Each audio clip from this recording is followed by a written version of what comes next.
La empleada iba a irse para siempre, pero el millonario llegó con un sobre que la hizo llorar. Lupita estaba sentada en el piso frío de la Terminal 2 del Aeropuerto Internacional de la Ciudad de México, con la espalda recargada contra la pared de metal que separaba la sala de espera de los pasillos de embarque. Santiago estaba pegado a su lado izquierdo, inmóvil, con los ojos fijos en un punto del piso, como si estuviera contando las líneas entre las baldosas. Emiliano estaba del otro lado, con la cara hundida en el brazo de su madre, agarrando con las dos manos un pedazo de la tela de su blusa, como si alguien fuera a arrancársela. A los pies de Lupita había una maleta vieja de tela gris, amarrada con un pedazo de cuerda porque el cierre se había roto hacía meses. Y encima de la maleta, un sobre de plástico transparente con los boletos de avión, las actas de nacimiento de los gemelos y una credencial de elector, con la foto de una mujer que parecía 10 años más joven que la que estaba sentada ahí en ese momento. El vuelo a Oaxaca salía en 40 minutos. La pantalla de salidas parpadeaba con letras verdes encima de sus cabezas. El olor del café del puesto de al lado se mezclaba con el aire. Acondicionado frío de la terminal, ese aire que huele a metal y a limpiador industrial, y que le daba a todo un tono de hospital. Lupita tenía los ojos secos. No estaba llorando. Las lágrimas se le habían acabado hacía 3 días, cuando Patricia del Bosque la había señalado con el dedo frente a toda la casa y le había dicho que era una ladrona. Ahora lo único que le quedaba era esa calma extraña que llega cuando ya no hay nada más que perder. Emiliano levantó la cara del brazo de su madre. Tenía los cachetes rojos y los ojos hinchados. «Mamá», dijo con esa voz de niño que se le quiebra en la mitad de las palabras.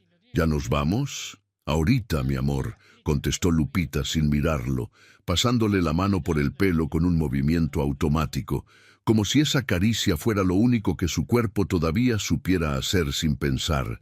«Ya casi nos llaman». Santiago no dijo nada. Santiago nunca decía nada, pero sus ojos se movieron hacia la entrada de la terminal como si estuviera esperando algo o a alguien. Y entonces el ruido empezó. Primero fue un murmullo, ese tipo de alteración suave que recorre una multitud cuando alguien hace algo fuera de lo normal. Después fue el sonido de zapatos golpeando el piso a toda velocidad, un ritmo torpe y desesperado que se acercaba cada vez más. Lupita levantó la cabeza. Entre la gente que caminaba tranquilamente con sus maletas de ruedas y sus café en la mano, un hombre de traje gris arrugado venía corriendo con un sobre amarillo apretado contra el pecho. Tenía el pelo desordenado, la corbata floja y los ojos de alguien que no ha dormido en 2 noches. Era Alejandro Montoya. El corazón de Lupita se le fue al piso. Todo lo que había construido en esas 72 horas de dolor, toda la decisión, toda la certeza de que irse era lo único que le quedaba. Todo eso se tambaleó en el momento en que lo vio aparecer entre la multitud, porque ella conocía esa cara, conocía a ese hombre que firmaba cheques sin mirarla a los ojos, que le decía buenas tardes sin detenerse, que pasaba a su lado todos los días como si ella fuera parte de los muebles de la casa. Y ahora ese mismo hombre estaba ahí, corriendo hacia ella en medio de un aeropuerto, con la cara descompuesta y algo en las manos que ella no entendía. «Lupita», la voz de Alejandro salió ronca, entrecortada por la carrera y por algo más que no era cansancio. «Lupita, por favor, no se vaya». Ella se levantó del piso con un movimiento rápido, jalando a Emiliano de un brazo y poniendo a Santiago detrás de ella con la otra mano.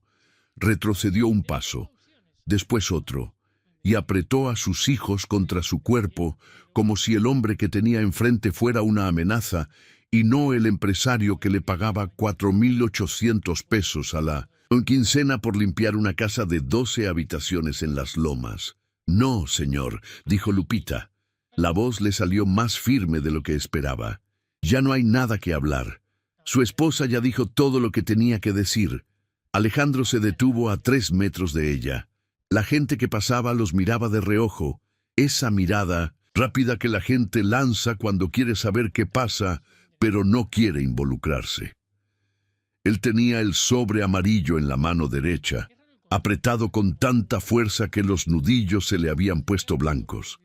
Y en la mano izquierda, nada.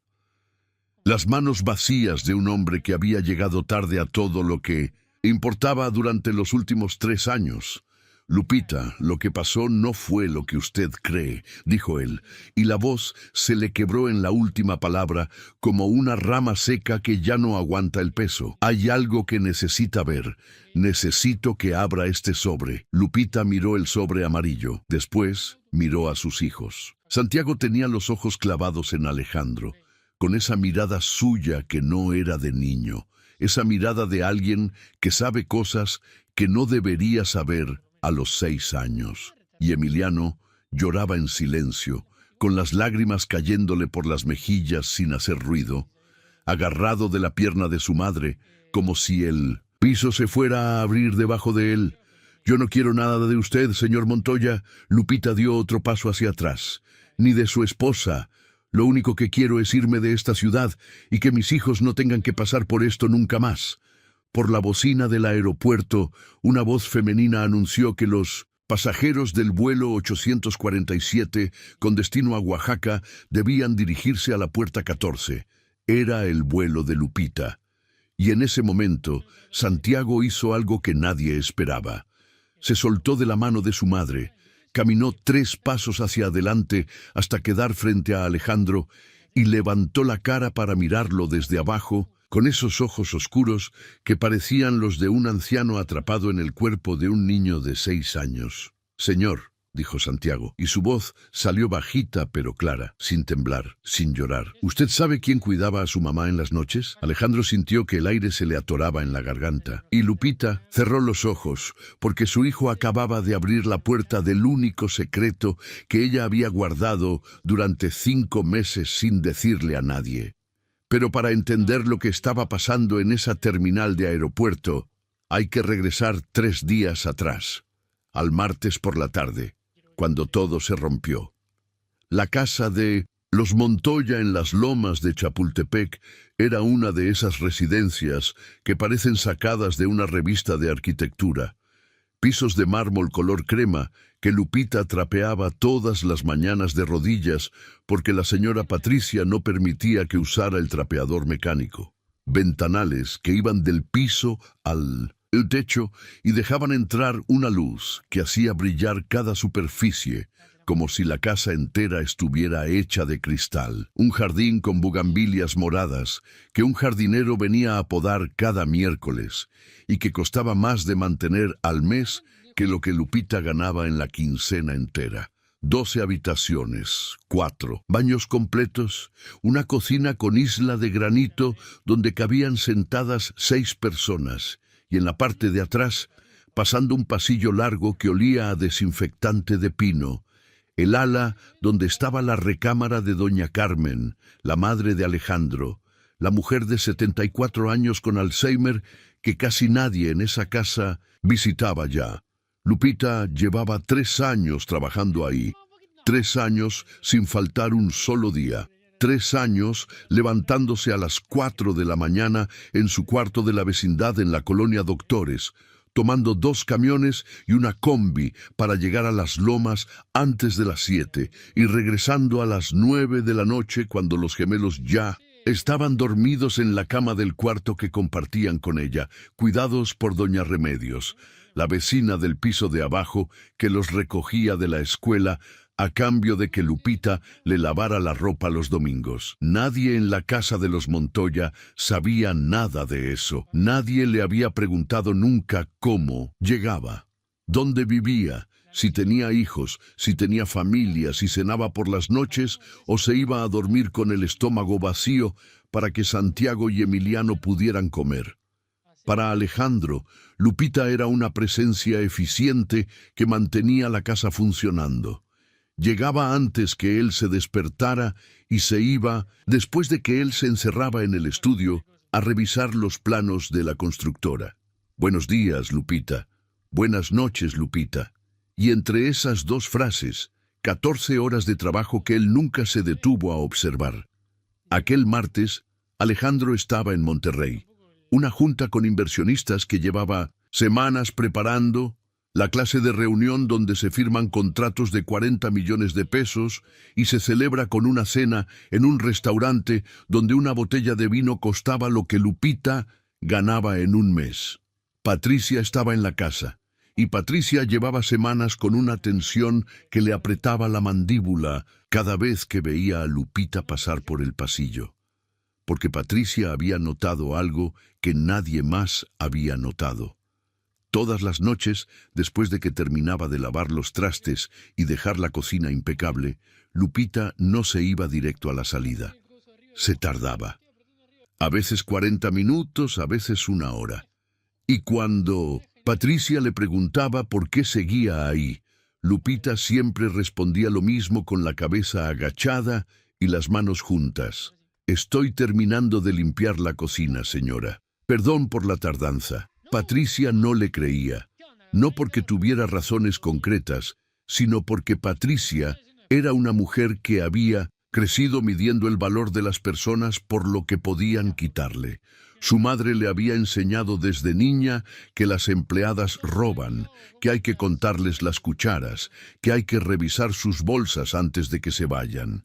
Y Patricia cumplía ese ritual con la precisión de quien sigue una religión. Cada noche, antes de cerrar la puerta de su recámara, abría la aplicación de las cámaras de seguridad y revisaba las grabaciones del día. Pero las cámaras del ala de doña Carmen llevaban meses descompuestas. Patricia lo sabía. Había sido ella quien decidió no repararlas porque, según le dijo a Alejandro por teléfono, no tiene caso gastar en eso. Tu mamá está bien con la enfermera, no necesita vigilancia. Lo que Patricia no le dijo a Alejandro fue que la enfermera, una mujer de 50 años llamada Rosa, había renunciado 5 meses atrás. Se fue sin dar explicación, dejó una nota en la mesa y desapareció. Y Patricia no contrató a nadie nuevo, no llamó a una agencia, no buscó reemplazo, no le dijo a su esposo, porque para Patricia, doña Carmen era un mueble más en esa ala de la casa, un objeto incómodo que le recordaba que su suegra la miraba con unos ojos que ya no reconocían su cara, pero que se iluminaban cada vez que escuchaban la voz de Lupita acercándose por el pasillo. Eso Patricia no lo podía soportar. Aquel martes, a las 6 de la tarde, Lupita estaba guardando los platos de la comida cuando Patricia entró a la cocina con un paso que hizo eco en el mármol. Traía algo en la mano derecha. Una pulsera de oro con 3 diamantes pequeños que Alejandro le había regalado en su aniversario de bodas hacía 2 años. Patricia la levantó al nivel de los ojos de Lupita y la sostuvo ahí, colgando de sus dedos como una serpiente muerta. «¿Esto que estaba haciendo en tu bolsa, Guadalupe?» Lupita se quedó paralizada. Tenía un plato mojado en la mano izquierda y un trapo en la derecha. Miró la pulsera sin entender. «Perdón, señora, te pregunté qué estaba haciendo mi pulsera en tu bolsa», repitió Patricia, y la voz le salió afilada como el filo de un cuchillo recién sacado del cajón. «La encontré hace 10 minutos. Adentro de tu bolsa negra, la que dejas colgada en el perchero de la entrada. La que revisé porque algo me decía que tenía que hacerlo». «Señora, yo no tomé esa pulsera». Lupita dejó el plato y el trapo en la barra y dio un paso atrás, las manos abiertas a los lados del cuerpo, los dedos temblando pero la voz firme. «Yo nunca he tomado nada de esta casa. En 3 años jamás me he llevado ni un pan, ni una fruta, ni un centavo que no fuera mío». Pero Patricia ya no estaba escuchando. Patricia había tomado una decisión antes de entrar a la cocina. Llevaba semanas buscando una razón para deshacerse de Lupita. Semanas tragándose los celos cada vez que doña Carmen pronunciaba el nombre de Lupita con esa sonrisa que ya no le dedicaba a nadie más en la casa. Y esa pulsera que Patricia misma había sacado de su joyero y colocado dentro de la bolsa negra de Lupita 2 horas antes era la razón perfecta. «Se acabó», dijo Patricia. «Tienes 15 minutos para recoger tus cosas y salir de esta casa. Y si no estás fuera en 15 minutos, llamo a la policía». 2 empleadas de limpieza que estaban en el pasillo escucharon todo. El jardinero que podaba las bugambilias escuchó todo desde el jardín a través de la ventana abierta. Nadie dijo nada, nadie se movió, porque en esa casa la voz de Patricia era ley cuando Alejandro no estaba. Lupita se quitó el delantal con las manos que ya no temblaban. Lo dobló con cuidado, como doblaba todo, como si cada objeto mereciera ser tratado con respeto, aunque el mundo la estuviera tratando sin ninguno. Lo dejó sobre la barra de granito. Tomó su bolsa del perchero y caminó hacia la puerta sin mirar atrás. Y en ese momento, mientras sus zapatos gastados cruzaban el recibidor de mármol por última vez, pensó en Santiago y Emiliano. Pensó en la escuela que estaba a 4 cuadras de esa casa, la primaria pública, donde los gemelos habían entrado gracias a la dirección de la vecindad que aparecía en los comprobantes de domicilio. Pensó en que si ella se iba de la ciudad, los niños perderían su lugar. Pensó en que no tenía ahorros porque los 4.800 pesos de cada quincena se iban enteros en la renta del cuarto, los pasajes, la comida de los 3 y los 200 pesos que le daba a doña Remedios cada semana por cuidar a los gemelos. Pensó en que su madre había muerto cuando ella tenía 15 años de una infección que un doctor de 300 pesos hubiera curado, pero que en el pueblo no había 300 pesos ni doctor. Pensó en que no tenía a nadie, ni hermanos, ni tíos, ni primos que respondieran el teléfono. Solo una tía lejana en Oaxaca que no había visto en 12 años, pero que una vez, en una llamada de Navidad, le había dicho: «Sí, un día necesitas un lugar, aquí hay un cuarto». Lupita salió de la casa de los Montoya a las 6:22 de la tarde. El sol se estaba poniendo detrás de las bugambilias moradas del jardín. El aire olía a tierra mojada, porque la regadera automática del pasto se había encendido. Y ella caminó hacia la banqueta con los hombros rectos y la cabeza levantada, porque su madre le había enseñado que la dignidad es lo único que nadie te puede quitar. Ni los ricos, ni los que mienten, ni los que te acusan de algo que no hiciste.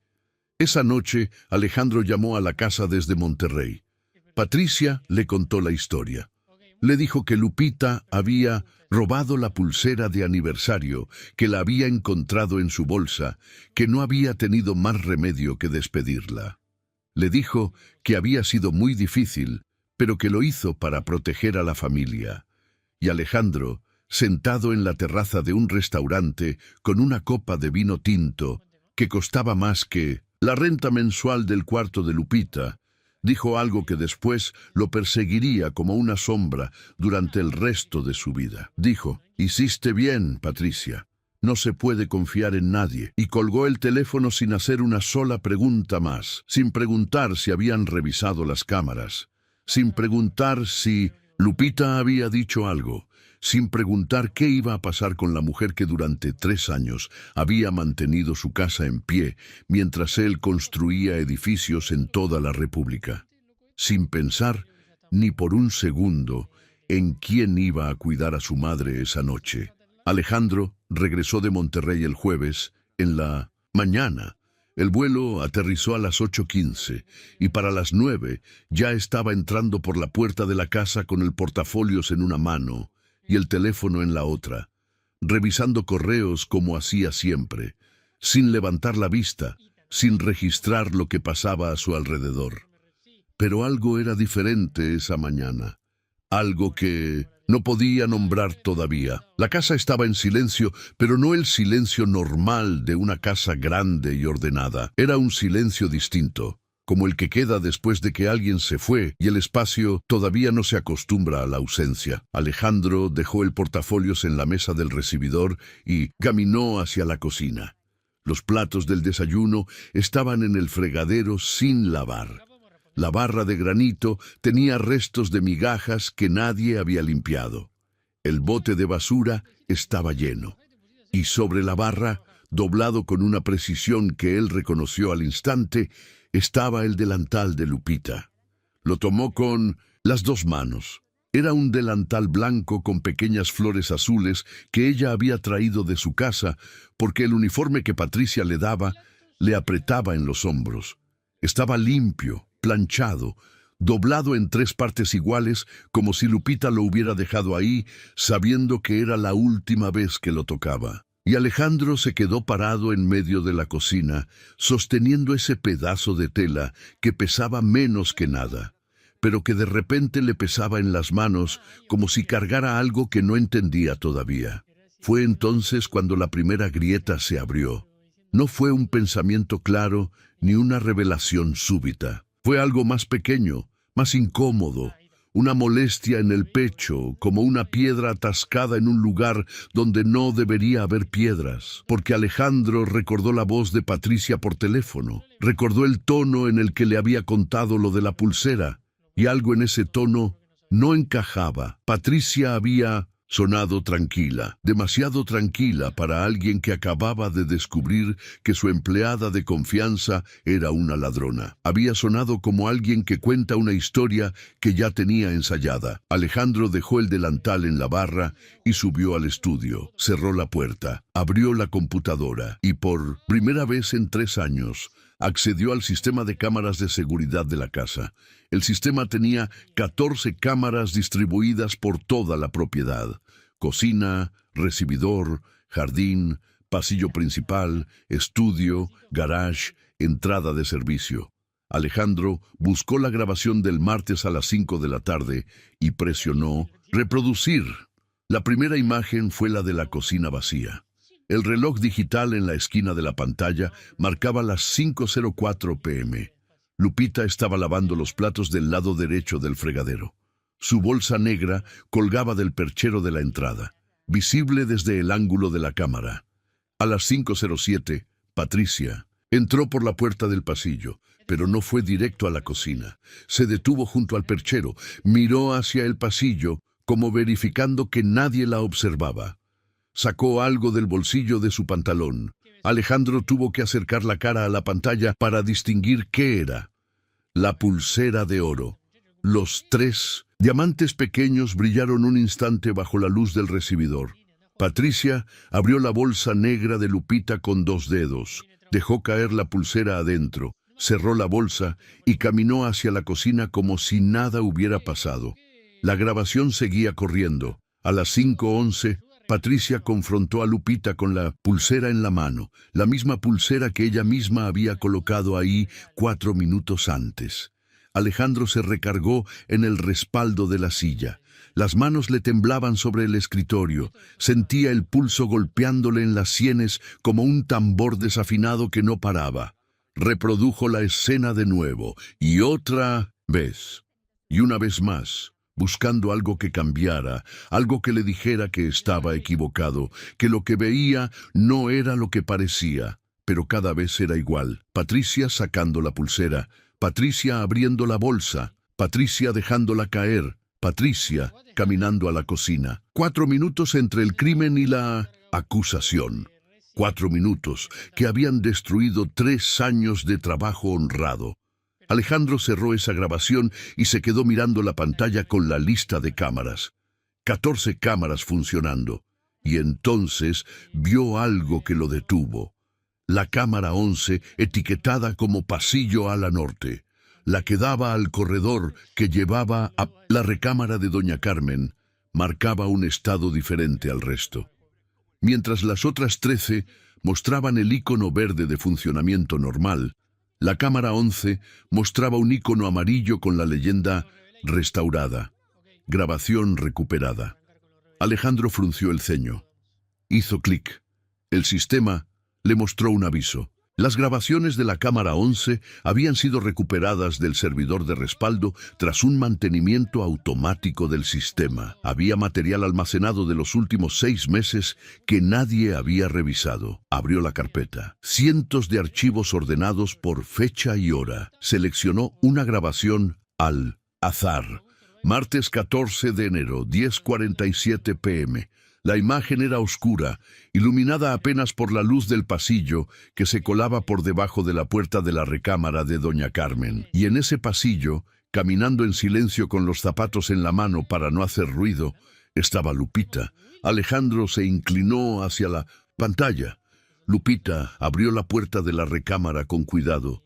Adentro, la cama de doña Carmen estaba revuelta. La anciana estaba sentada en el borde del colchón con la bata puesta al revés y los ojos abiertos, mirando hacia la pared con esa expresión vacía que el Alzheimer les pone a los que ya no reconocen dónde están. Lupita se arrodilló frente a ella, le tomó las manos, le habló. Alejandro no podía escuchar lo que decía porque la cámara no tenía audio, pero veía los labios de Lupita moverse despacio, con calma, como quien le habla a un niño asustado que se despertó en la oscuridad. Doña Carmen la miró, y algo pasó en su rostro. Los ojos se le suavizaron, los hombros se le relajaron, y una mano, temblorosa y llena de venas azules, se levantó y tocó la mejilla de Lupita con la torpeza de alguien que ya no controla bien sus movimientos, pero que todavía sabe reconocer una cara que le da paz. Alejandro abrió otra grabación. Jueves 23 de enero, 11:15 p.m. Lupita estaba bañando a doña Carmen. Había puesto una silla de plástico dentro de la regadera y la sostenía con un brazo, mientras con el otro le pasaba una esponja por la espalda. Doña Carmen tenía los ojos cerrados y la boca ligeramente abierta, como si el agua tibia la estuviera devolviendo a un lugar donde las cosas todavía tenían sentido. Alejandro abrió otra. Sábado 8 de febrero, 10:30 p.m. Lupita estaba acostando a doña Carmen, le acomodaba la almohada, le subía la cobija hasta el pecho y se sentaba en una silla junto a la cama. Y entonces, en la penumbra de esa recámara que Alejandro no había visitado en semanas, Lupita cerró los ojos, juntó las manos y rezó. Los labios se le movían despacio, en silencio, y cuando terminó, se persignó, se inclinó hacia doña Carmen y le besó la frente. La anciana ya estaba dormida. Lupita se levantó, apagó la luz y salió cerrando la puerta con el mismo cuidado con el que había entrado. Alejandro abrió una grabación más, y otra, y otra. Enero, febrero, marzo, abril, mayo.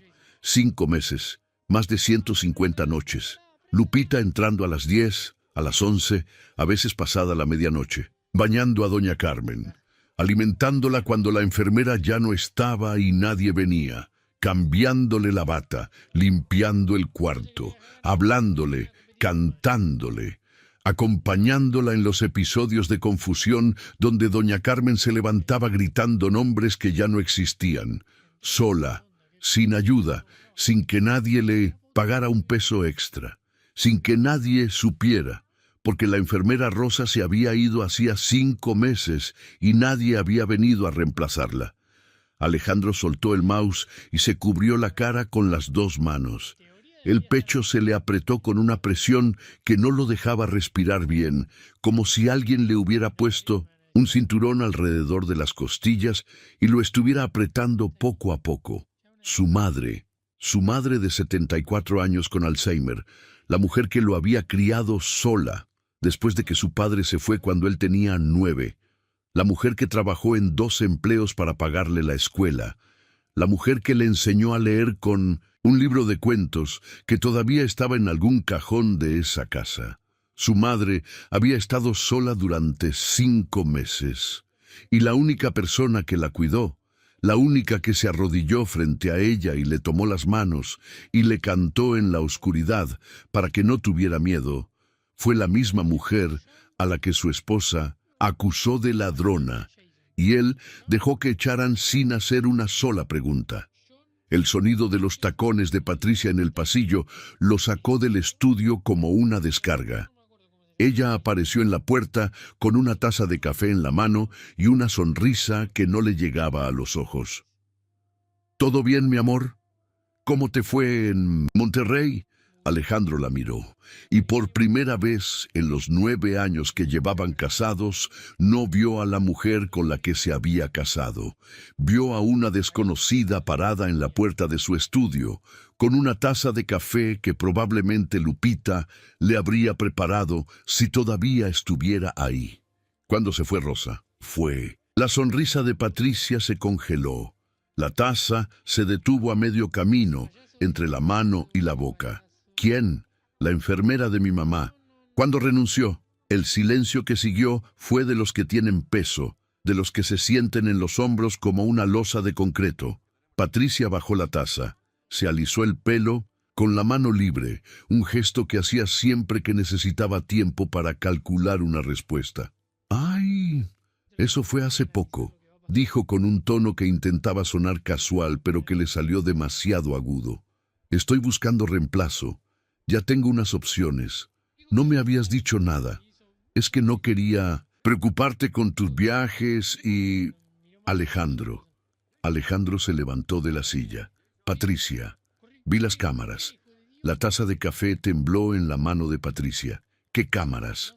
Todas, Patricia. Vi las cámaras de la cocina y vi las grabaciones del pasillo del ala de mi mamá, las del servidor de respaldo. Los 5 meses completos. El rostro de Patricia cambió en un instante. La máscara de calma se le cayó como se cae un plato que alguien suelta sin querer. Y debajo de la máscara, lo que apareció no fue miedo, ni vergüenza, ni arrepentimiento. Fue furia, pura, concentrada, helada. Si buscas a esa mujer, dijo Patricia, y la voz le salió como el filo de un vidrio roto. Te juro por Dios que mañana mismo hablo con mi abogado. Y no va a ser un divorcio bonito, Alejandro. Va a ser el escándalo de tu vida. Los inversionistas, los socios, los contratos, todo. Alejandro la miró sin parpadear. Y en ese momento supo que tenía que elegir. Pero no esa noche. Esa noche tenía algo más urgente, porque mientras él estaba parado frente a su esposa en el estudio de una casa de 40 millones de pesos, su madre estaba sola en una recámara al final del pasillo, y ya no había nadie que le cantara para que no tuviera miedo en la oscuridad. Alejandro no durmió esa noche.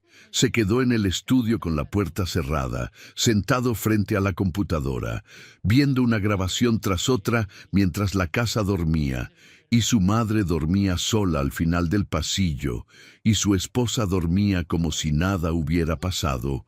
A las 5 de la mañana, cuando la primera luz gris del amanecer se coló por la ventana del estudio, tomó el teléfono y marcó el número de Marcos. Su asistente contestó al tercer timbrazo con la voz ronca de alguien que estaba profundamente dormido. Marcos, necesito que hagas algo y necesito que no le digas a nadie. Marcos llevaba 11 años trabajando con Alejandro. Lo había visto cerrar contratos de cifras absurdas sin que le temblara la voz. Lo había visto perder una licitación de 60 millones y levantarse al día siguiente como si nada. Lo había visto firmar su primer cheque grande y guardarlo en el cajón, sin festejarlo.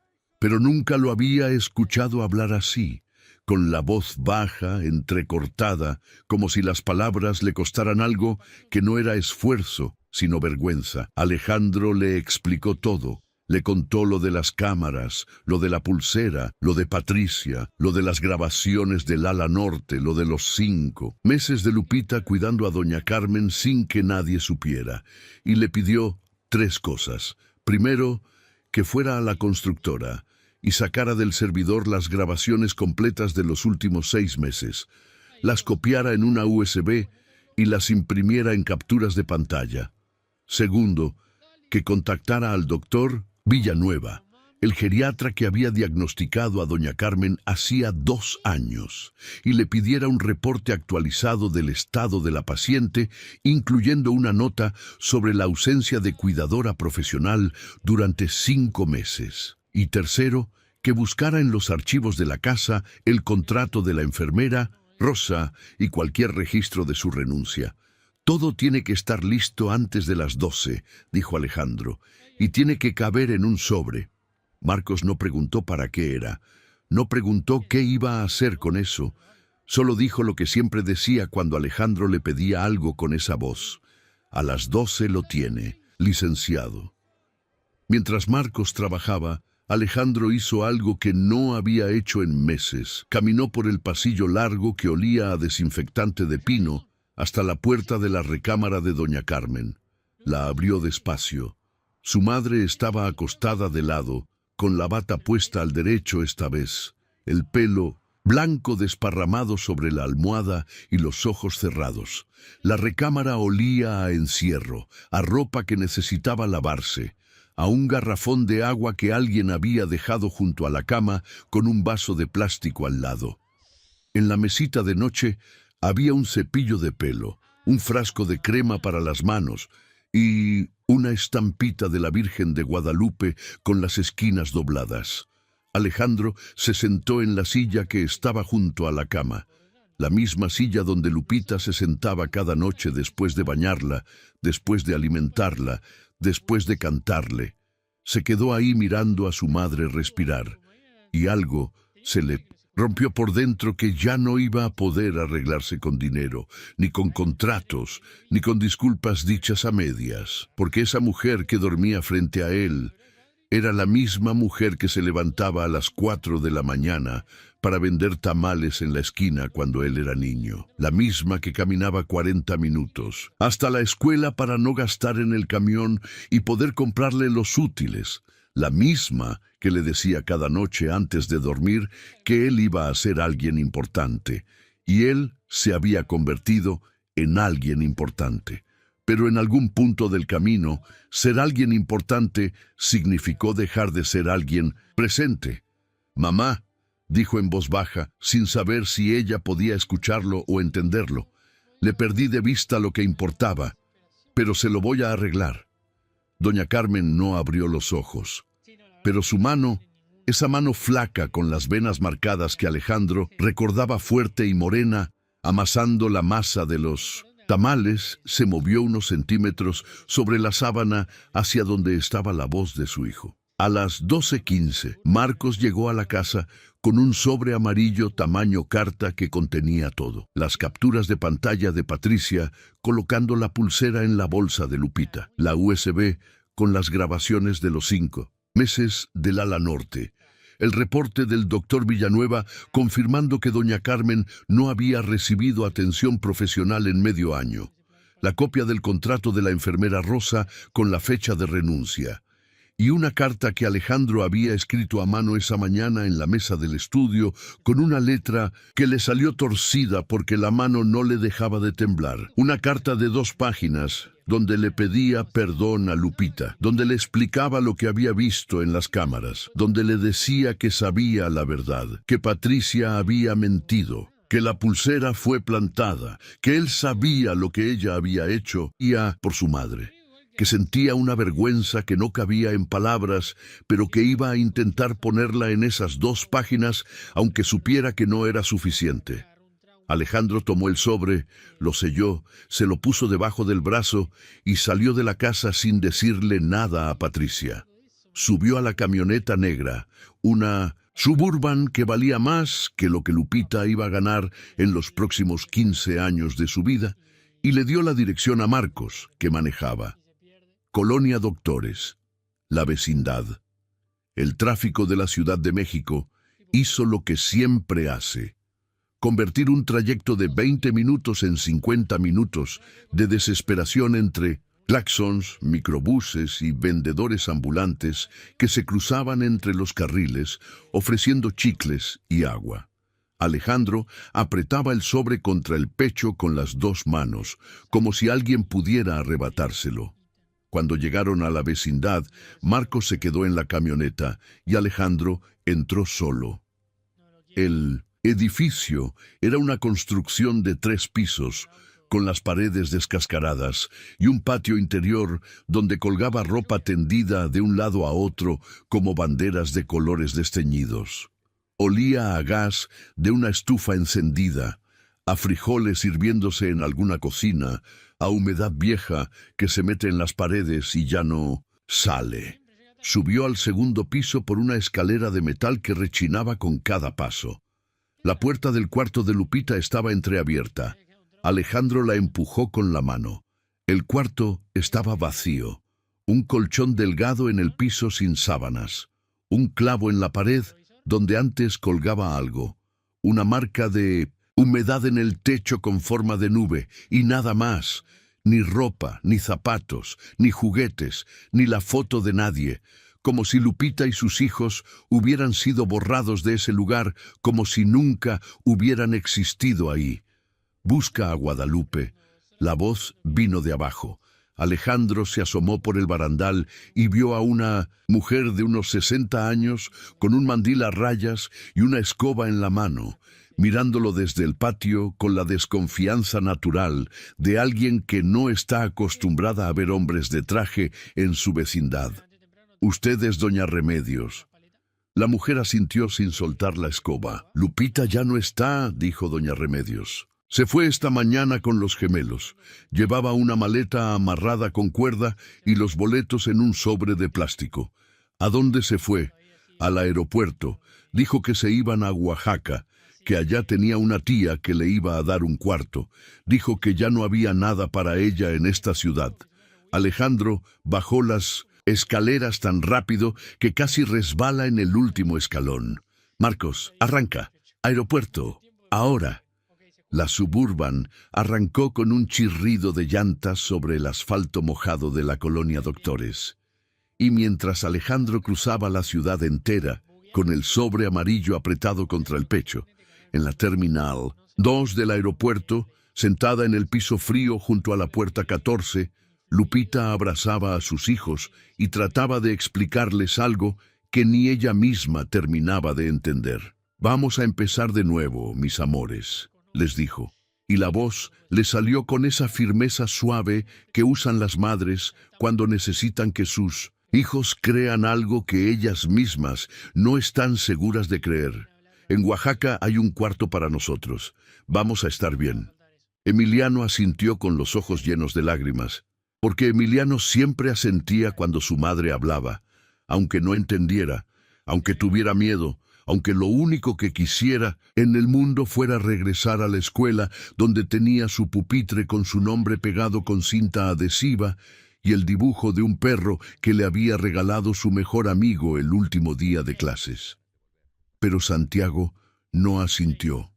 Santiago miró a su madre con esos ojos que veían demasiado para un niño de 6 años y le preguntó algo en voz baja, tan baja que Lupita tuvo que inclinarse para escucharlo. «Mamá, ¿y quién va a cuidar a la abuelita Carmen?» Lupita cerró los ojos. Se le apretó la garganta como si alguien le hubiera puesto las manos alrededor del cuello, porque su hijo de 6 años, su hijo callado que nunca hacía preguntas, su hijo que se quedaba despierto en el colchón de la vecindad, esperándola cada noche cuando ella regresaba tarde de la casa de los Montoya, acababa de decir en voz alta lo que ella no se atrevía a pensar, que estaba dejando sola a una anciana que no tenía a nadie más, que se estaba yendo sin despedirse de la mujer a la que le cantaba todas las noches para que no tuviera miedo, y que esa decisión, por más necesaria que fuera, le iba a pesar en el alma durante mucho tiempo. «Alguien la va a cuidar, mijo», dijo Lupita, abriendo los ojos y acariciando la mejilla de Santiago con el dorso de la mano. «Alguien la va a cuidar». Pero ni ella ni Santiago creyeron esas palabras, y fue entonces cuando la voz salió de entre la multitud. «Lupita». La voz de Alejandro llegó antes que su cuerpo, ronca, sin aire, con el peso de alguien que lleva 3 días cargando una verdad que le quema por dentro. Lupita levantó la cabeza y lo vio ahí parado a 3 metros, con el traje gris arrugado y el sobre amarillo apretado contra el pecho. Y todo lo que había construido en esas 72 horas, toda la fortaleza, Toda la decisión de irse, toda la certeza de que era lo correcto, se le agrietó como un muro viejo al que le cae un golpe en el punto exacto donde ya tenía una fractura. Pero no se rompió. Lupita no se rompía. No se había roto cuando su madre murió y la dejó sola a los 15 en un pueblo donde nadie quiso hacerse cargo de ella. No se había roto cuando llegó a la Ciudad de México con 200 pesos y una dirección que resultó ser un terreno baldío. No se había roto cuando Patricia la señaló con el dedo y la llamó ladrona frente a personas que llevaban 3 años viéndola trabajar sin descanso. No se iba a romper ahora. Ya le dije que no hay nada que hablar, señor, dijo Lupita, y se puso de pie con Emiliano colgado de su brazo izquierdo y Santiago inmóvil a su lado. El vuelo sale en minutos. Déjenos ir. Alejandro dio un paso hacia adelante, solo uno, porque entendió que si daba más, ella iba a retroceder. Lupita, yo sé lo que hizo Patricia. Algo cambió en los ojos de Lupita.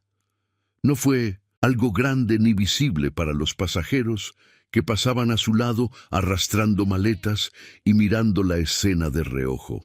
Fue algo pequeño. Un destello que apareció y desapareció en menos de un segundo, como la llama de una veladora cuando la golpea una corriente de aire. ¿De qué está hablando? Revisé las cámaras, las de la cocina. Alejandro tragó saliva. Vi cómo puso la pulsera en su bolsa. Vi todo, Lupita. Ella la metió ahí. Usted nunca robó nada. El ruido del aeropuerto seguía igual. Los altavoces, los carritos de equipaje rodando sobre el piso pulido, las conversaciones de cientos de personas que iban y venían sin saber que a 3 metros de ellos se estaba partiendo una vida en pedazos. Pero para Lupita, todo eso desapareció. Solo quedó la voz de ese hombre diciéndole lo que ella ya sabía, pero que nadie le había creído, que era inocente, que alguien la había visto, que la verdad existía y alguien la tenía. Los labios le temblaron. Se los apretó con fuerza, mordiéndose el inferior como hacía cuando necesitaba que el dolor físico le ganara al dolor de adentro. Y no dijo nada, porque decir algo en ese momento habría sido abrir una puerta que no sabía si iba a poder cerrar. Alejandro extendió el sobre amarillo hacia ella con las 2 manos, como quien ofrece algo sagrado, algo que pesa más de lo que parece. Lupita miró el sobre, después miró a Alejandro, después miró a sus hijos y negó con la cabeza. No quiero nada, señor, ya no importa, a mí no me van a hacer esto otra vez. No es lo que usted piensa, dijo Alejandro. La voz se le quebró en la mitad de la frase como una cuerda que ya no da más. Por favor, solo ábralo, solo necesito que lo vea. Lupita no se movió, y entonces Emiliano hizo algo que ningún adulto habría podido hacer en ese momento. Se soltó de la pierna de su madre, caminó los 3 pasos que lo separaban de Alejandro con esa torpeza firme de los niños que todavía no caminan del todo bien, pero que cuando deciden ir a algún lugar, nada los detiene. Y estiró las 2 manos hacia el sobre. Alejandro lo miró. Los ojos hinchados del niño, los cachetes rojos, las manos pequeñas abiertas, como si esperara recibir un regalo, y se lo dio. Emiliano tomó el sobre con las 2 manos, lo cargó contra su pecho como si pesara 10 kilos, caminó de regreso hacia su madre y se lo puso en el regazo. «Toma, mamá, el señor te trajo algo». Lupita miró a su hijo, miró el sobre en sus piernas, y algo se dio.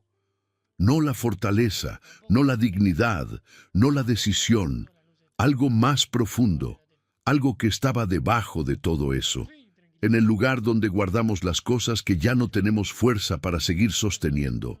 Abrió el sobre con las manos que le temblaban por primera vez en 3 días. Lo primero que sacó fueron las capturas de pantalla. 4 fotografías impresas en papel bond, con la hora y la fecha en la esquina superior. En la primera, la cocina vacía. En la segunda, Patricia junto al perchero. En la tercera, Patricia abriendo la bolsa negra. En la cuarta, Patricia dejando caer la Pulsera adentro. 4 imágenes que contaban una historia de 4 minutos. La historia de una mentira armada con la frialdad de quien ya tenía el guión escrito antes de entrar a escena. Lupita miró las fotos una por una. Las manos le dejaron de temblar. Se quedaron muy quietas sobre el papel, como si su cuerpo necesitara toda la energía disponible para procesar lo que sus ojos estaban viendo. Lo segundo que sacó fue la USB. No tenía cómo reproducirla ahí, pero leyó la etiqueta escrita a mano con la letra torcida de Alejandro. Grabaciones a la Norte, Cámara 11, enero a mayo. Lupita cuidando a doña Carmen. Y se detuvo. Levantó la cara. Lo miró. ¿Usted vio eso? Alejandro asintió. Y algo le pasó en la cara que Lupita no había visto jamás en los 3 años que llevaba trabajando para él. No fue una expresión que ella pudiera nombrar. No era tristeza, ni vergüenza, ni culpa, ni arrepentimiento. Era algo más grande que todas esas palabras juntas. Era la cara de un hombre que acababa de entender que la persona a la que había dejado echar de su casa era la misma persona que había estado salvando a su madre en silencio, sola, sin pedir nada, durante 150 noches seguidas.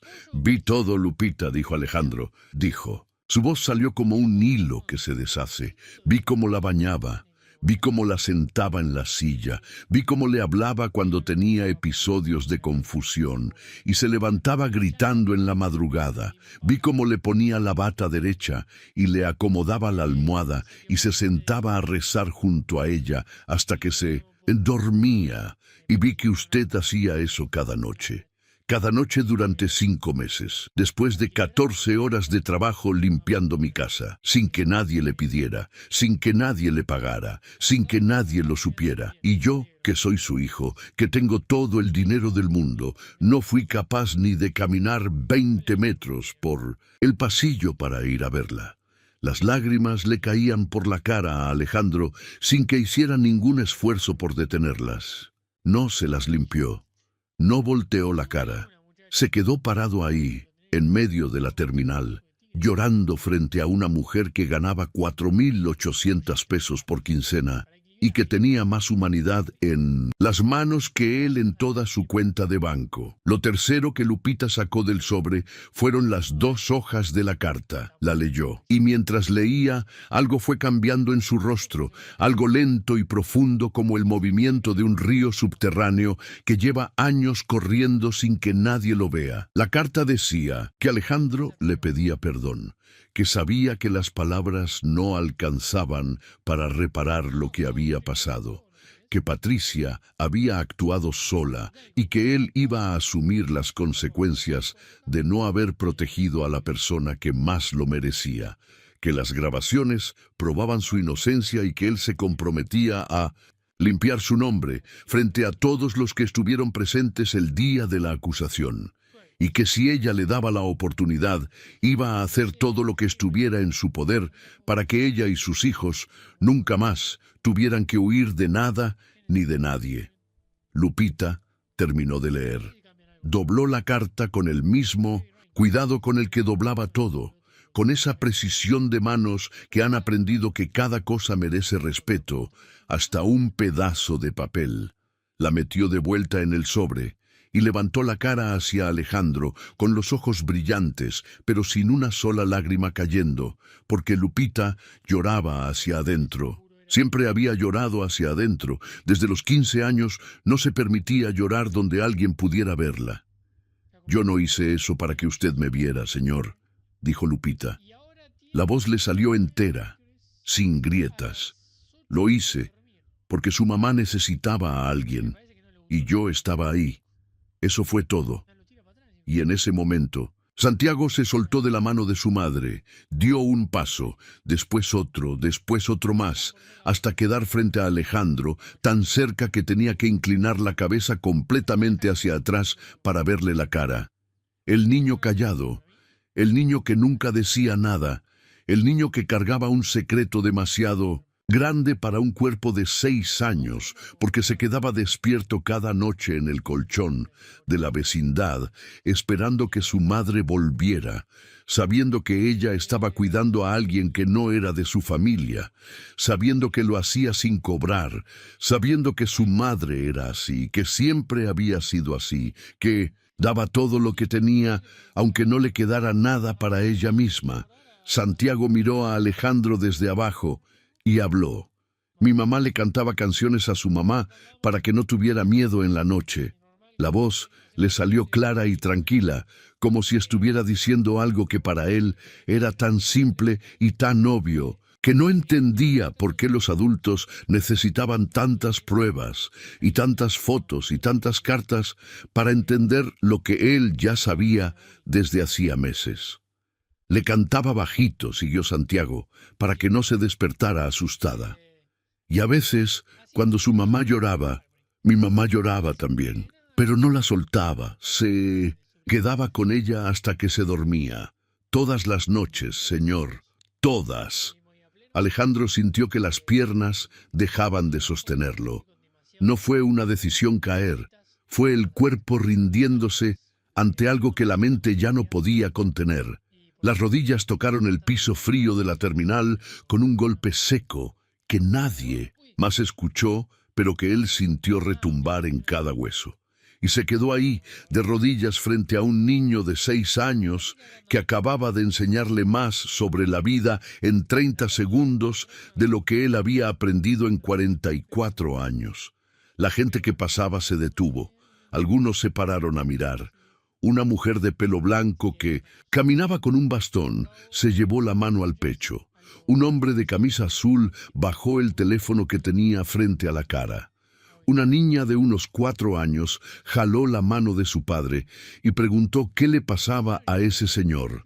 Nadie habló, nadie intervino, porque hay momentos en la vida que se reconocen sin necesidad de que alguien los explique.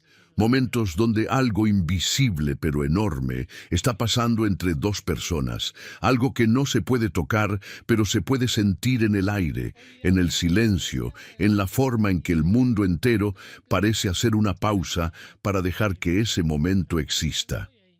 Emiliano se acercó a Alejandro y le puso una mano en el hombro.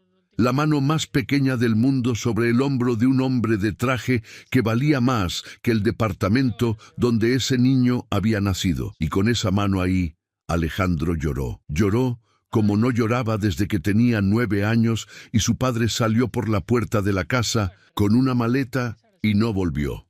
Lloró con todo el cuerpo, con los hombros sacudiéndose, con el aire entrando y saliendo a empujones, con las manos abiertas sobre los muslos porque no sabía qué hacer con ellas. Y Lupita lo miró desde arriba, de pie, con sus 2 hijos al lado, con el sobre amarillo en la mano, con los zapatos gastados sobre el mismo piso donde él estaba arrodillado con sus zapatos italianos. Y por primera vez en 3 años, Alejandro Montoya no fue el patrón y Lupita Hernández no fue la empleada. Fueron 2 personas rotas que la vida acababa de poner frente a frente para que se vieran de verdad. Por la bocina del aeropuerto, la voz femenina anunció la última llamada para el vuelo 847 con destino a Oaxaca. Lupita miró hacia la puerta de embarque. Después miró a Alejandro, que seguía de rodillas en el piso, con los ojos rojos y la cara mojada. Después miró a Santiago, que tenía la mano extendida hacia ella, esperando, y supo, con la certeza que solo da el haber sido madre sola durante 6 años, que a veces la decisión más valiente no es irse, es quedarse. Lupita no tomó el vuelo a Oaxaca. Se quedó sentada en el piso de la terminal mientras los últimos pasajeros del vuelo 847 pasaban por la puerta de embarque y desaparecían en el pasillo que llevaba al avión. Emiliano se había quedado dormido contra su costado con las mejillas todavía húmedas y los dedos agarrados a la tela de su blusa. Santiago estaba sentado al otro lado, con la espalda recta y los ojos abiertos, mirando a Alejandro como quien mira a alguien que todavía tiene que demostrar si sus palabras valen algo.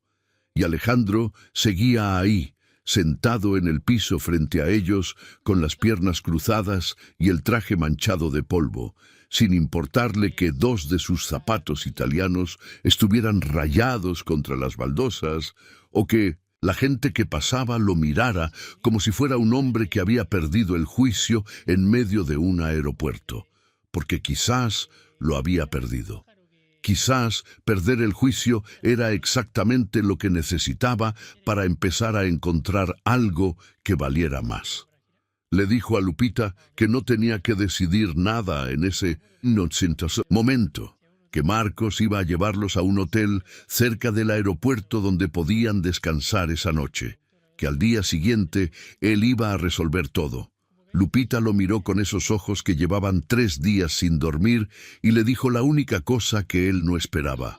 No necesito que usted me resuelva la vida, señor. Necesito que me devuelva mi nombre. Alejandro asintió. Y esa noche, mientras Lupita dormía en una habitación de hotel, con los gemelos acurrucados a cada lado de su cuerpo, él se sentó en el sillón del lobby con el teléfono en la mano y llamó a Patricia. No fue una conversación larga. Fue quirúrgica. Le dijo que tenía las grabaciones completas.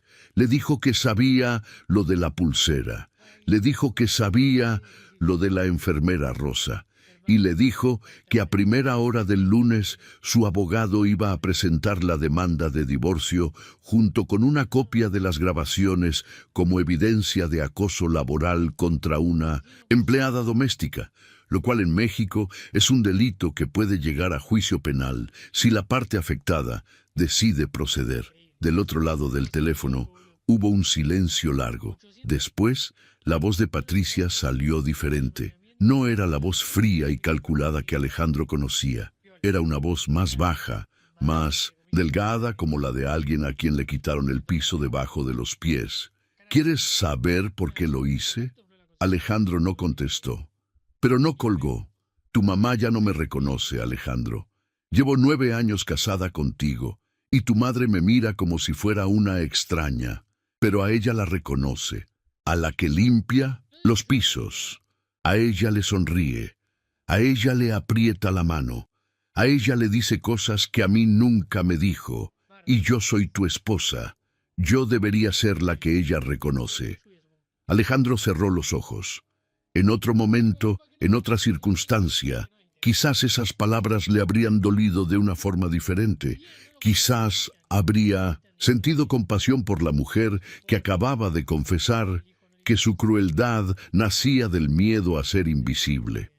Pero esa noche, después de haber visto a Lupita sentada en el piso de un aeropuerto con sus hijos aferrados a ella y una maleta amarrada con cuerda como único patrimonio, Alejandro no tenía espacio para la compasión hacia Patricia, solo tenía espacio para la verdad. Lo que hiciste no tiene justificación, Patricia. Ninguna. Le destruiste la vida a una mujer inocente porque te dolía que mi madre la quisiera. Y dejaste a mi madre sola durante 5 meses sin decirme nada. Eso no es dolor. Eso es algo que yo no puedo perdonar. La demanda de divorcio se presentó el lunes. Patricia no peleó. Se fue de la casa esa misma semana con 2 maletas de marca y el chofer que la llevó a un departamento en Polanco que su familia le prestó. No hubo escándalo, no hubo guerra legal, no hubo las amenazas que ella había prometido la noche del jueves, porque Patricia sabía que las grabaciones no solo probaban lo de la pulsera, probaban el abandono de una persona vulnerable, y eso, frente a un juez, era algo que ningún abogado caro podía defender. 4 días después de la escena del aeropuerto, Alejandro se sentó frente a Lupita en la sala de la Casa de las Lomas, la misma sala que ella había trapeado de rodillas durante 3 años. Pero esta vez no había delantal, no había trapeador, no había uniforme. Lupita estaba sentada en el sillón con Santiago a su derecha y Emiliano a su izquierda, los 3 con ropa limpia que Marcos había comprado el día anterior en una tienda del centro. Sobre la mesa de vidrio, entre ellos, había un folder con documentos que Alejandro había preparado con ayuda de un abogado laboral. Lupita, dijo Alejandro, y usó su nombre con un tono que ya no era el del patrón, hablándole a la empleada. Quiero ofrecerle un contrato formal como cuidadora de mi madre, sueldo de 18,000 pesos mensuales, seguro médico para usted y los gemelos, prestaciones de ley completas y una recámara aquí en la casa, en el ala norte, junto a la de mi madre, para que usted y sus hijos tengan un lugar propio. Lupita no respondió de inmediato. Se quedó mirando el folder sobre la mesa, como si los papeles de adentro fueran a morderla. Y cuando habló, su voz tenía esa firmeza que Alejandro ya había aprendido a reconocer como la forma en que Lupita protegía lo único que nadie le podía quitar. Señor Montoya, yo no cuidé a su mamá para conseguir un trabajo mejor. Lo hice porque ella necesitaba a alguien y yo estaba ahí.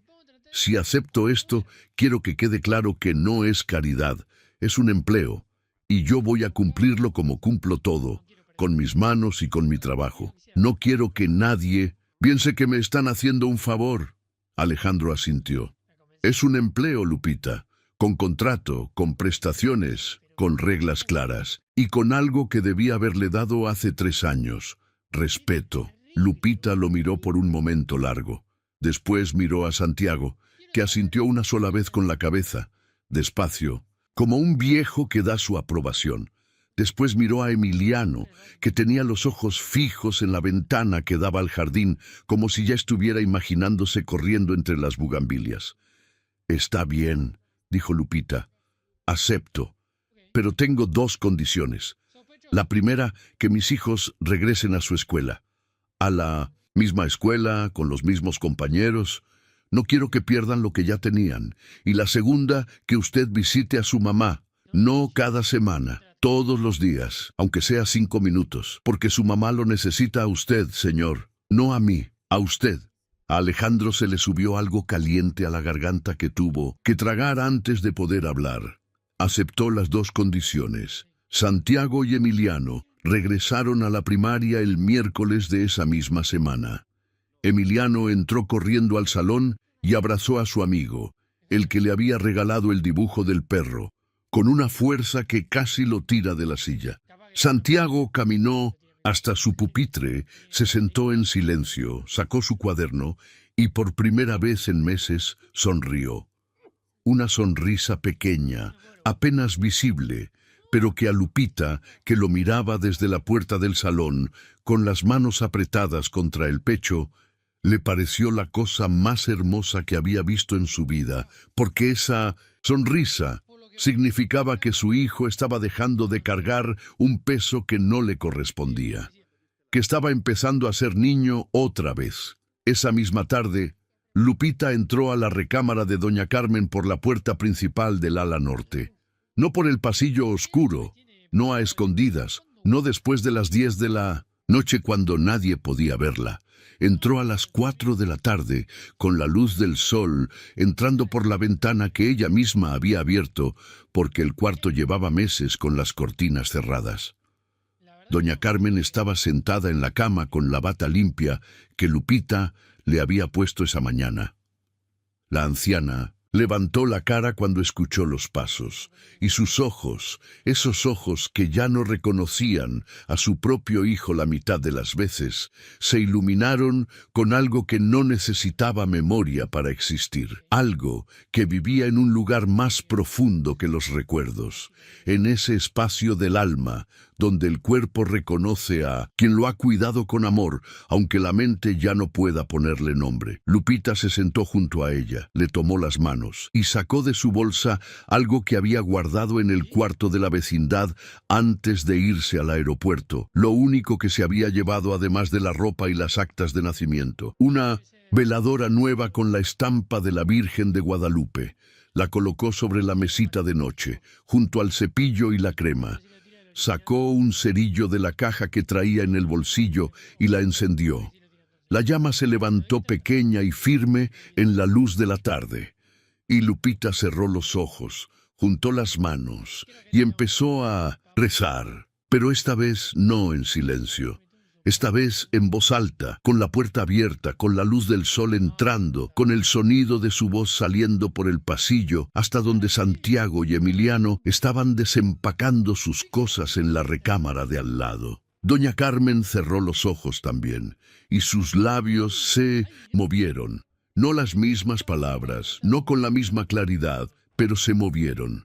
Porque el cuerpo recuerda lo que la mente olvida, y rezar junto a Lupita era algo que el cuerpo de doña Carmen recordaba como se recuerdan las cosas que importan de verdad, no con la cabeza, sino con el corazón. 2 años pasaron, y pasaron de esa forma en que pasa el tiempo cuando la vida por fin encuentra su lugar, sin prisa, sin sobresaltos, con la calma de un río que ya no choca contra las piedras, sino que las rodea. Lupita cumplió 32 años un martes de septiembre. Alejandro le compró un pastel de 3 leches en 1960, la panadería de la Colonia del Valle, que ella había mencionado una vez, de pasada, sin pensar que alguien estuviera escuchando. Pero Alejandro había aprendido a escuchar.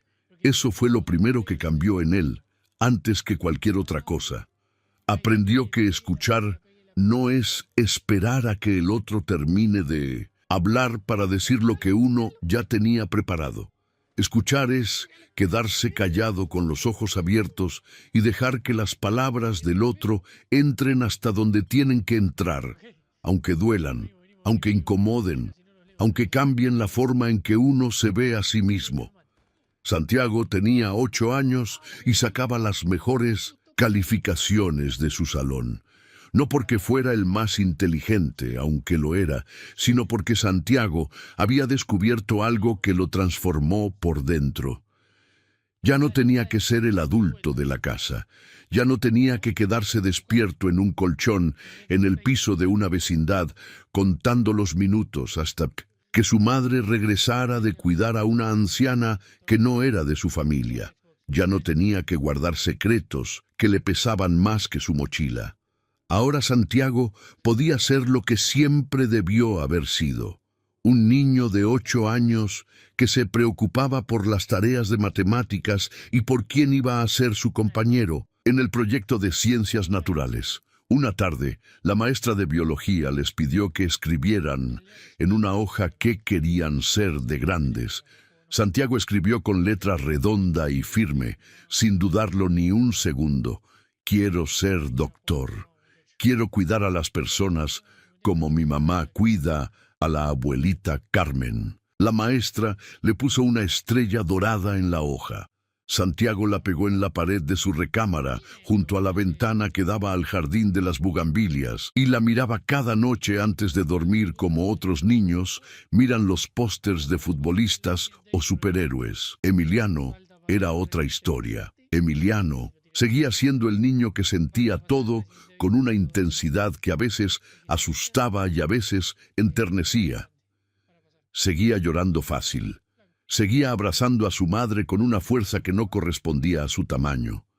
Seguía agarrándose de las personas como si el mundo fuera un lugar del que podían arrancarlo en cualquier momento. Pero algo nuevo había nacido en Emiliano durante esos 2 años. Aprendió a leer. No de la forma en que aprenden los niños que ven la lectura como una obligación escolar, sino de la forma en que aprenden los que descubren que las palabras pueden hacer algo que ellos no sabían que las palabras podían hacer. Todo empezó una tarde cuando Lupita estaba bañando a doña Carmen y Emiliano entró a la recámara con un libro de cuentos que había traído de la escuela. Se sentó en la silla junto a la cama, abrió el libro en la primera página y empezó a leer en voz alta con esa dicción trabada de los niños que todavía juntan las sílabas con esfuerzo. Había una vez un perro que no tenía casa. Doña Carmen, que estaba acostada con los ojos cerrados y el pelo húmedo del baño, abrió los ojos y miró a Emiliano, no con la mirada vacía que el Alzheimer le ponía la mayor parte del día, sino con algo que se parecía a la atención, a la curiosidad, a un destello de la mujer que alguna vez había sido antes de que la enfermedad le fuera borrando el mundo como una goma que borra un dibujo a lápiz. Desde ese día, Emiliano le leía a doña Carmen todas las tardes. Se sentaba en la misma silla donde Lupita se sentaba por las noches, abría el libro del día y leía durante 20 o 30 minutos, mientras la anciana lo escuchaba con los ojos abiertos o cerrados, a veces quieta, a veces moviendo los labios como si repitiera las palabras, a veces apretándole la mano cuando la historia llegaba a un momento emocionante. Y Lupita, que los observaba desde la puerta mientras se secaba las manos con el delantal, sentía cada vez algo que no se cansaba de sentir, que sus hijos estaban creciendo en un lugar donde podían ser quienes eran, sin miedo, sin hambre, sin tener que esconderse de nada ni de nadie. Lupita estudiaba enfermería geriátrica en la Universidad del Valle de México. Las clases eran por las tardes, de 4 a 8, y Marcos la llevaba en la camioneta de la constructora porque Alejandro había insistido y Lupita había aceptado solo después de que él le dijo que no era un favor, que era parte de las prestaciones, y que si lo rechazaba él iba a tener que inventar otra forma de justificarlo ante el contador, y eso le iba a dar más trabajo a Marcos. Lupita aceptó con una media sonrisa, la clase de sonrisa que ella guardaba para los momentos en que la vida le ofrecía algo, bueno, y ella todavía necesitaba un segundo para convencerse de que era real y de que nadie iba a quitárselo. Las noches de estudio eran largas. Después de acostar a doña Carmen, Lupita se sentaba en la mesa de la cocina con los libros abiertos y un café de olla con canela que preparaba en el jarrito de barro que había sido de su madre. Estudiaba anatomía, farmacología básica, cuidados paliativos, técnicas de estimulación cognitiva para pacientes con Alzheimer. Y mientras subrayaba los párrafos con un marcador amarillo que Santiago le había regalado de su estuche, pensaba en que el cuidado que le había dado a doña Carmen durante aquellos 5 meses a oscuras, sin nombre, sin diploma, sin que nadie supiera, ahora se estaba convirtiendo en algo con peso profesional.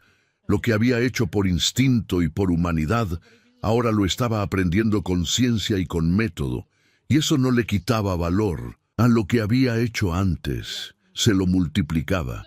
Alejandro, por su parte, había dejado de ser el hombre que llegaba a la casa a las 10 de la noche con el teléfono pegado a la oreja y la mirada en otro lado. Ahora llegaba a las 7. Cenaba con Santiago y Emiliano en la mesa de la cocina, no en el comedor formal que Patricia había decorado con sillas que nadie usaba. Les preguntaba por la escuela, por los amigos, por los libros que Emiliano estaba leyendo. Después caminaba por el pasillo del ala norte, entraba a la recámara de su madre, se sentaba en la silla junto a la cama y se quedaba con ella 15 o 20 minutos. A veces le hablaba, a veces solo le agarraba la mano y se quedaba en silencio. Doña Carmen ya no lo reconocía la mayor parte de los días. El Alzheimer había avanzado como avanzan esas cosas, sin pedir permiso, sin dar tregua, borrando nombres y caras y recuerdos con la paciencia de un ladrón que no tiene prisa. Pero cuando Lupita entraba a la recámara, algo cambiaba. Los ojos de doña Carmen se movían hacia la puerta. Los hombros se le relajaban. Y una sonrisa, pequeña y torcida, como las sonrisas de los que ya no controlan todos los músculos de la cara, le aparecía en los labios. No sabía quién era Lupita, ya no podía decir su nombre, pero su cuerpo la reconocía de la misma forma en que reconocía el calor del sol o el sonido de la lluvia, algo esencial que no necesita nombre para existir. En la constructora, Alejandro creó el Fondo Carmen Montoya, un programa de apoyo para madres solteras que trabajaban en la empresa o en las obras. El fondo cubría guarderías, becas escolares para los hijos y un bono mensual para las que demostraran que estaban estudiando algo. La primera beneficiaria fue una mujer de 28 años que trabajaba como ayudante de albañil en una obra en Coyoacán y que tenía 2 hijos y un cuarto rentado en Iztapalapa. Cuando le entregaron el primer cheque del fondo, se le saltaron las lágrimas y dijo algo que Alejandro escuchó desde su oficina porque la puerta estaba abierta. Nunca nadie me había ayudado sin pedirme algo a cambio. Y Alejandro cerró los ojos, porque esas palabras eran las mismas que podría haber dicho Lupita, las mismas que él debió haber escuchado hace mucho tiempo si hubiera tenido los oídos abiertos. Una noche de viernes, después de que Santiago y Emiliano se habían ido a dormir y doña Carmen descansaba, tranquila con la veladora encendida en la mesita de noche, Alejandro encontró a Lupita en la cocina, estudiando con los libros esparcidos sobre la mesa y el café de olla a medio tomar. Se sirvió un vaso de agua y se sentó frente a ella. Lupita levantó la vista de sus apuntes. ¿Necesita algo, señor? No, solo quería decirle algo que debí decirle hace mucho tiempo. Lupita dejó el marcador sobre el libro y lo miró con esa atención quieta que ella tenía, esa forma de escuchar que hacía sentir a la otra persona que cada palabra importaba. Usted cuidó a mi madre cuando yo no fui capaz de verla, dijo. Alejandro. La voz le salió tranquila pero con un temblor fino debajo, como una cuerda de guitarra que alguien acaba de soltar. La cuidó en la oscuridad, sola, sin pedir nada, sin quejarse, sin que nadie le reconociera lo que estaba haciendo. Y no hay sueldo que pague eso, Lupita. No hay contrato, ni prestación, ni bono que pueda cubrir lo que usted hizo por ella. Lo único que puedo hacer es decirle gracias y asegurarme de que nunca más tenga que esconder lo bueno que hace. Lupita sostuvo la mirada de Alejandro durante un momento largo. Después, bajó los ojos hacia sus libros de enfermería, hacia las páginas llenas de términos que ella estaba aprendiendo para convertir en ciencia lo que siempre había sabido por corazón. Y dijo algo que no era para él. Era para ella misma.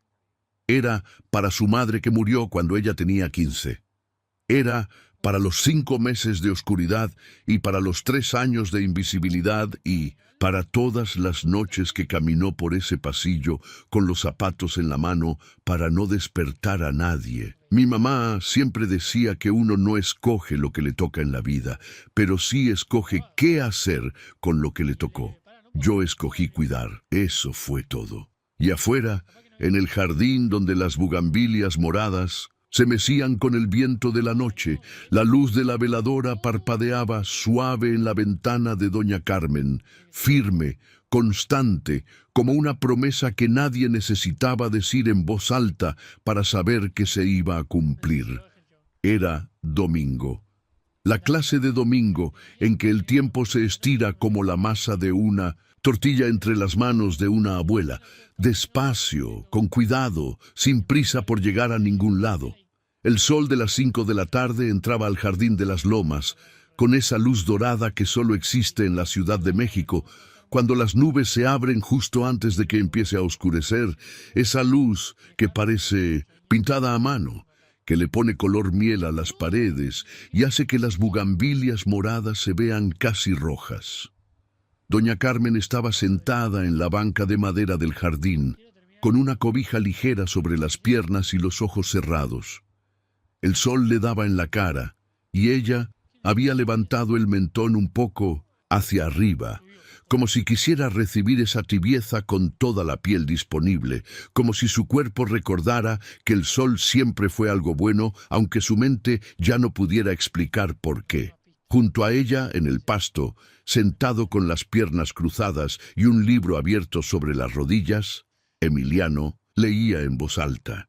Tenía 8 años y ya no juntaba las sílabas como antes. Ahora las palabras le salían fluidas, una detrás de otra, con esa cadencia suave de los niños que descubrieron que leer en voz alta es una forma de acompañar a alguien sin necesidad de decir nada propio. El cuento era de un perro que caminaba por todo un pueblo buscando una casa y que al final descubría que la casa no era un lugar, sino una persona. Emiliano lo había escogido él solo de la biblioteca de la escuela, y cuando Lupita le preguntó por qué ese y no otro, él se encogió de hombros y dijo, «Porque se parece a nosotros, mamá». Adentro de la casa, en la cocina que olía a mole, que llevaba horas cocinándose a fuego lento, Lupita preparaba la comida del domingo con Santiago a su lado. Santiago estaba parado sobre un banquito de madera para alcanzar la estufa, revolviendo la olla con un cucharón que le quedaba grande en las manos, concentrado, con los ojos fijos en el líquido espeso que burbujeaba despacio. No hablaba mucho mientras cocinaba. No necesitaba hablar. Estaba donde quería estar, haciendo lo que quería hacer, y eso era suficiente. Lupita lo miraba de reojo mientras picaba la cebolla en la tabla y sentía esa cosa que no se cansa de sentir una madre cuando ve a su hijo tranquilo, sin miedo, sin cargas, simplemente siendo un niño de 8 años que revuelve una olla de mole un domingo en la tarde. Era paz, era la clase de paz que solo conocen los que vivieron sin ella durante mucho tiempo. El ruido de la puerta principal cortó el silencio de la casa. Pasos en el recibidor. Santiago levantó la vista del cucharón. «Ya llegó», dijo, sin que nadie le preguntara, porque Santiago siempre sabía quién entraba con solo escuchar los pasos. Alejandro caminó por el pasillo con el saco doblado sobre el brazo y la corbata aflojada. No venía del trabajo, venía de una visita a la obra de Coyoacán, donde había pasado la mañana revisando los avances del nuevo edificio, pero se había ido temprano porque era domingo, y los domingos ya no le pertenecían a los contratos. Los domingos le pertenecían a esto. Pasó por la cocina. Le dio un beso en la cabeza a Santiago, que no levantó la vista del cucharón, pero sonrió. Miró a Lupita, que estaba limpiándose las manos en el delantal, y le dijo lo que le decía todos los domingos. «¿Le ayudo en algo?» Y Lupita le contestó lo que le contestaba siempre. «En la cocina no, señor, pero su mamá está en el jardín». Alejandro salió al jardín. Emiliano seguía leyendo en voz baja, casi en un murmullo ahora, porque la parte del cuento era triste, y él bajaba la voz cuando las historias se ponían tristes, como si hablar más despacio pudiera suavizar lo que las palabras decían. Alejandro se sentó junto a su madre en la banca.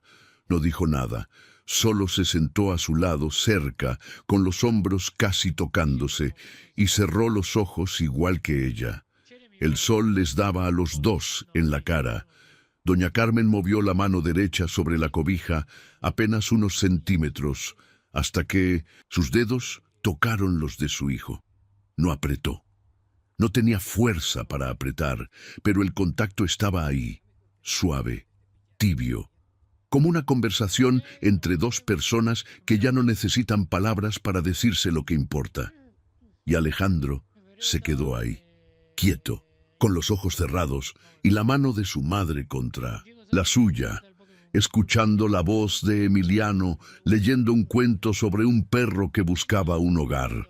Y supo, con esa certeza que solo llega cuando uno ha cometido el error y ha tenido la suerte de poder corregirlo, que la vida no se mide por los edificios que construimos, ni por los contratos que firmamos, ni por el dinero que acumulamos en una cuenta que nadie va a recordar cuando ya no estemos.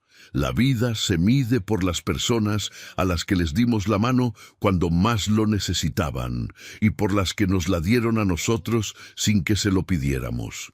Porque a veces la persona que te salva la vida no es la que tiene todo, es la que no tiene nada y aún así te da lo único que le queda, su tiempo, su cuidado y su corazón.